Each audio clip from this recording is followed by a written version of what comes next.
कौन है ये खाटू श्याम जी? 3 बाण से पूरा महाभारत समाप्त करने का काम संकल्प ले रखा था बर्बरीक जी ने। 3 बाण से सारा युद्ध समाप्त। भगवान ने कहा अच्छा, यदि इस पीपल के पत्ते पर तुमने 1 बाण से छेद कर दिया तो मैं मान लूंगा कि तुम 3 बाण से पूरा महाभारत जीत लोगे या समाप्त कर दोगे। ठीक है। एक पांव के नीचे पत्ता दबा लिया भगवान ने और बाण चलाया। श्री बर्बरीक जी ने चलाया बाण। 1 बाण से सारे पत्तों में छेद हो गया। आश्चर्य मानेंगे आप लोग कि हरियाणा में आज भी कुरुक्षेत्र के पास वह गांव आज भी है और वह पीपल का पेड़ आज भी है, जिसके आज भी उस पीपल के हर पत्ते पर आज भी छेद हैं। मतलब जब नया पीपल का नया पत्ता निकलता है उसमें आज भी छेद है। आज भी आप जाकर देख सकते हैं। आज भी ये बात कितनी पुरानी है? 5000 साल पुरानी लगभग। भगवान ने तुरंत सिर काट दिया बर्बरीक जी का। हाल कर लूंगा। अच्छा बताइए, भगवान ने बर्बरीक जी का सिर काट दिया तो क्या भगवान ने बर्बरीक जी के साथ सही किया कि गलत किया? आपके हिसाब से भगवान ने सही किया कि गलत किया? भाई, किसी का आपने सिर इसलिए काट लिया कि आप बहुत बड़े बलवान हैं, आप 3 बाण से पूरा युद्ध जीत लेंगे, तो आपका सिर काट दिया गया। तो भगवान ने सिर काट के सही किया भगवान श्री कृष्ण ने या गलत किया? जोर से सही किया। क्या सही था इसमें? सही किया। चलो मैं मान गया, मैं भी अभी कहूंगा कि सही किया, पर इस सही को सिद्ध करना पड़ेगा। कैसे सही है? इस सही को सिद्ध करना पड़ेगा। कैसे सिद्ध करेंगे आप? चलो हम बता दें आपको। ऐसे सिद्ध होगा कि भगवान ने कहा था कि तुम किसके पक्ष से युद्ध करोगे? बर्बरीक जी ने कहा जो हारेगा मैं उसके पक्ष से युद्ध करूंगा। तो भगवान को पता था कि कौरव हारेंगे, और कौरव हारेंगे तो यह कौरवों के पक्ष से युद्ध करेगा, और कौरवों के पक्ष में यदि इतना बड़ा योद्धा खड़ा हो जाएगा तो कौरवों की शक्ति बढ़ जाएगी। और ये कौरव वही लोग हैं जो भरी सभा में एक नारी का अपमान करते हैं कपड़े उतार कर। तो ऐसे दुष्टों की सेना में ये जाकर उनका बल बढ़ाएं, इसलिए भगवान ने ना चाह करके भी सिर काट दिया। और सिर काटा।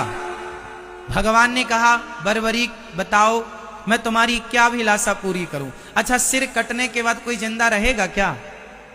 बोलो। पर भगवान ने बर्बरीक जी को जिंदा रखा ना, क्योंकि भगवान के हाथ में मृत्यु है साहब। भगवान मरे को जिंदा कर सकते हैं। बताइए भगवान श्री कृष्ण ने किस मरे आदमी को जिंदा किया था? बताओ आप। वो कौन है जिसको भगवान ने जिंदा? बताओ। हाँ मैया बताओ मेरी मां।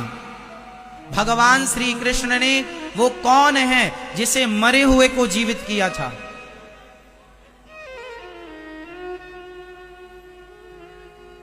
चलो भैया बताओ। नहीं, अभिमन्यु को नहीं जिंदा किया था, उनके पुत्र परीक्षित को। हाँ ये ठीक है आपकी बात, गर्भ में रक्षा की थी भगवान ने। पर एक और ज्वलंत बात, गुरु जी का पुत्र सांदीपनी उज्जैन में रहते थे। गुरु जी सांदीपनी जी उज्जैन में रहते थे, जहां भगवान श्री कृष्ण पढ़ने गए और 64 दिन में 64 कलाएं सीखी। जहां पर सुदामा जी से भगवान की मित्रता हुई, वहां पर जब पढ़कर भगवान आने लगे तो भगवान ने गुरु जी से कहा, गुरु जी मैं आपको दक्षिणा में क्या दूं? तो गुरु जी ने कहा कि अपनी मां से पूछ लो। तो गुरु माता से पूछने गए, गुरु माता जी आप बताओ क्या चाहिए? गुरु जी तो कुछ कह नहीं रहे हैं। तो गुरु माता ने कहा, कन्हैया तुम हमें छोड़कर ना जाओ, यही हमारी गुरु दक्षिणा है। भगवान ने कहा, मां मुझे तो जाना पड़ेगा, कुछ और मांग लो। तो फिर एक काम करो, मेरा बेटा था वो मर गया था, कई साल पहले मर गया था, उसकी बॉडी भी खत्म हो चुकी थी, हड्डियों का भी पता नहीं था, हमें जिंदा करके दो। अब भगवान हो, अब भगवान तो भगवान है, ठीक है चले। यमराज के पास, चलो हमारे गुरुजी के बेटा को लाओ। महाराज बेटा की आत्मा तो है, सूक्ष्म शरीर तो है, शरीर का आता पता नहीं है। भगवान बोले शरीर हम बनाएंगे, लाओ। शरीर आत्मा ली, सूक्ष्म शरीर लिया, और भगवान है वो साहब, भगवान है जो एक उंगली से पहाड़ उठाने की ताकत। उन्हें सामान्य पुरुष ना कहा करो, सामान्य इंसान, सामान्य पुरुष मानना भी अपराध है। गुरु जी के मरे हुए पुत्र को शरीर बनाया भगवान ने अपने बल से, और आत्मा डाल दी, जिंदा करके दिया था गुरु जी का बेटा। ऐसे भगवान है। जो भगवान गुरु पुत्र को जीवित कर सकते हैं, वो बरबरीक जी के कटे हुए सिर को बचाए रखें, इसमें कोई आश्चर्य नहीं। अब भगवान ने कहा बताओ तुम्हारी क्या इच्छा है। बरबरीक ने कहा मैं आपके हाथ से मरना चाहता था, इसलिए मैंने जिद की आपसे, मैं आपके हाथ से मृत्यु चाहता था। भगवान बोले अब तुम मरोगे नहीं, इच्छा बताओ। बोले मैं महाभारत देखना चाहता हूं कि इस महाभारत में कौन योद्धा है। एक पर्वत के शिखर पर भगवान ने रख दिया कटा हुआ सिर, और कहा कि अब तुम्हें दर्द नहीं होगा, पीड़ा नहीं होगी, कोई कष्ट नहीं होगा। रखा, 18 दिन तक खूब युद्ध हुआ। युद्ध पूरा हुआ, पांडव जीत गए। कुछ दिन के बाद भगवान बरबरीक जी से मिलने गए पांडवों को लेकर।